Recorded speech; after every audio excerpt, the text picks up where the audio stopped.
Good afternoon, everyone. My name is Trevor and I will be your stripper today. And today we are stripping down this 1972 Pantera. Now this is the second Pantera we've gotten in the shop, and this car is actually here because the owner of this one saw my original Pantera video and loved the work we did so much that he decided to bring his here. Now this car seems to be in better shape than the other one we had, but this isn't original paint. It was actually repainted a Corvette color, 2005 Corvette color. I believe it was Velocity Yellow. But we're gonna have a quick look at this thing and see what we're working with. So up front here, everything looks really good and straight. He did a little bit of work already, as you can see up front here. Now, I know this paint is gonna be very tough because it's fairly new paint and there's clear coat on it, so I'm definitely gonna scuff this up before we put it in the tank. Fenders, nice and straight. Have a look on the inside. We definitely have some sound deadening and some undercoating and stuff. The last Pantera's seam sealer was pretty tough, so we'll see how this one is. Quarters, perfectly straight. With the paint on them anyways, we'll see what it looks like when we get it off. You can see everything back here. Not a lot of rust. The frame looks great. You can see we got real thick sound deadening on the back there. Come around to the passenger side.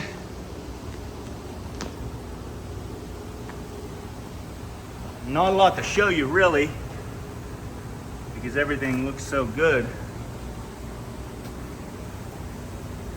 But I'm sure a few spots will open up. I hope not. I hope this one's in great condition, but we will see. Okay, so I'm gonna sand on this thing a little bit right before we get it in the tank to get under that clear coat and some of the paint to help it along, because I know this paint's gonna be a pain in the butt. And also we got new lights in the shop, getting a little used to them. Hopefully that shows up in the video all right, but let's get to work on this thing and then we're gonna get it in the tank.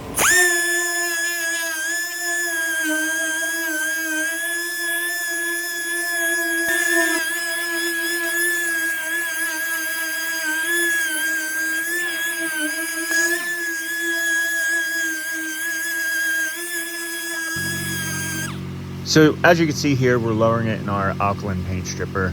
And if you look closely, you can see some brush strokes on the paint. I made a last minute decision to put a little bit of our more aggressive chemical that we use for powder coating on to get under the clear coat a little more, because I didn't feel sanding was gonna be enough.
So as you can see, this paint is really tough. The car ended up having to go into the tank again for another dip. I didn't show the car going into the tank and coming out for the second dip because this video was already getting pretty long and I wanted to save some time. So coming up right here, as you're about to see, this is me pressure washing the car after the second dip. And after we got under that clear coat, you can see so much more is coming off.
So I just finished pressure washing the Pantera after its alkaline dip, and a ton of paint came off. I was actually really surprised. We still have a decent amount left, so it's definitely gonna have to go in for 1 or 2 more dips. And the seam sealer and stuff on here is pretty tough.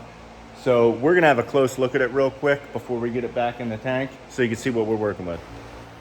So this thing's in pretty solid shape. We did have some filler in a few areas, like up on the fender there. And there were some few areas that had a light skim coating. You can see we have some dents up here. But not a lot of rust on this. We have a little bit there. But you can see all the old sanding marks from when they repainted it. But all in all, everything's pretty straight. We do have a decent amount of filler here. The floors are in great shape. They're in way better shape than the last one we did. And you can see we still have all that seam sealer there.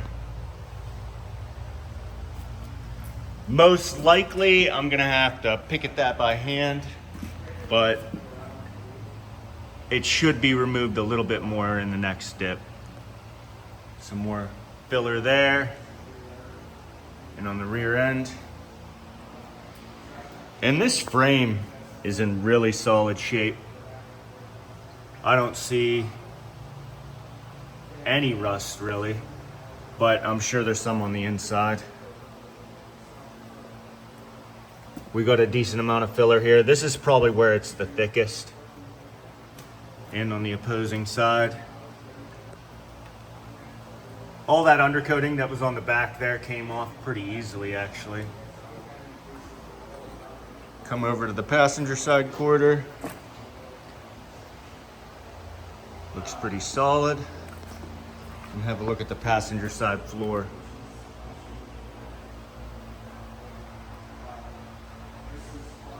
In really good shape. But we're gonna get this thing back in the tank and I'll see you in a little bit. So here you can see we're pulling out the car after its third alkaline dip. It's gonna get another pressure washing after this to remove the rest of the primer and paint. Then we're gonna go to the next step and put it in our rust removing acid to take care of all that rust.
So here you can see I'm hitting underneath the car. We have a scaffolding rig that we set up and prop the car on. I'm fully suited up for this and I'm all sealed up so none of the chemicals or anything get to me. But as you can see, it doesn't make for the best video and my camera is still exposed to some of the chemicals, which it has damaged before in the past. So I try not to show this too much for that sake.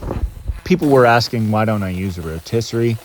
With this scaffolding rig, it makes things a lot faster. When we're working with multiple cars, we're not switching out on the rotisserie, and the chemical ends up rusting and damaging the seals on the rotisserie. So this just is a better way to go, in our opinion. And it's takes apart and we can store it easily.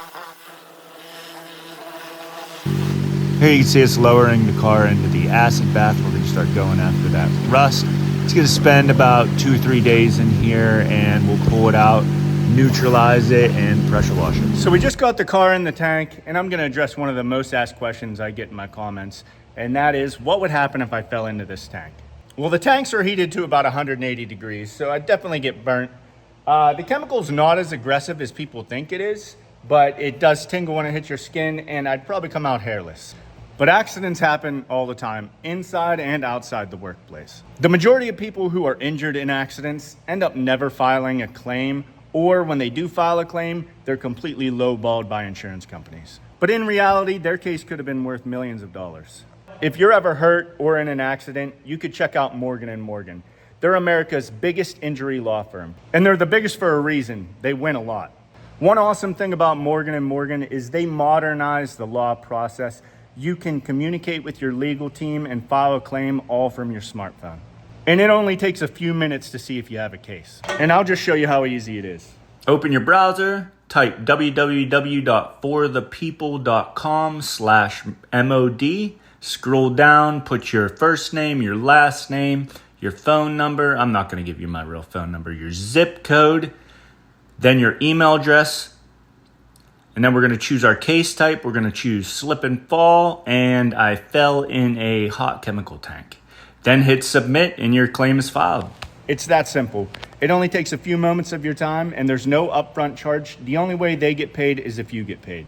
You can start a claim with America's largest law firm just by clicking the link in the description below. And if you click the link, you can see some of the past cases where Morgan & Morgan has won a substantial amount of money for their clients. There's one particular case in Jacksonville, Florida, where the pretrial offer was only $20,000 and Morgan & Morgan ended up getting them $120 million.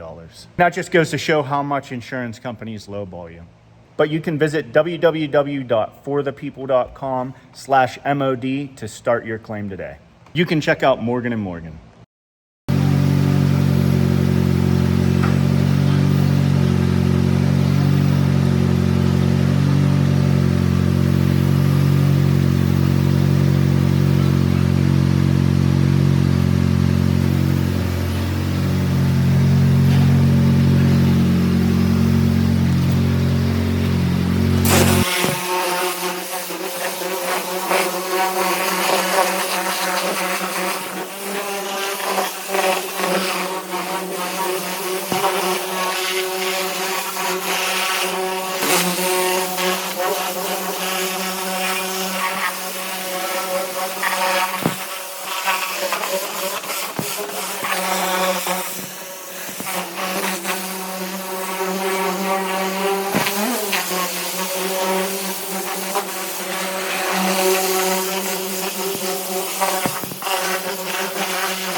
Make sure you guys stick around to the end of the video.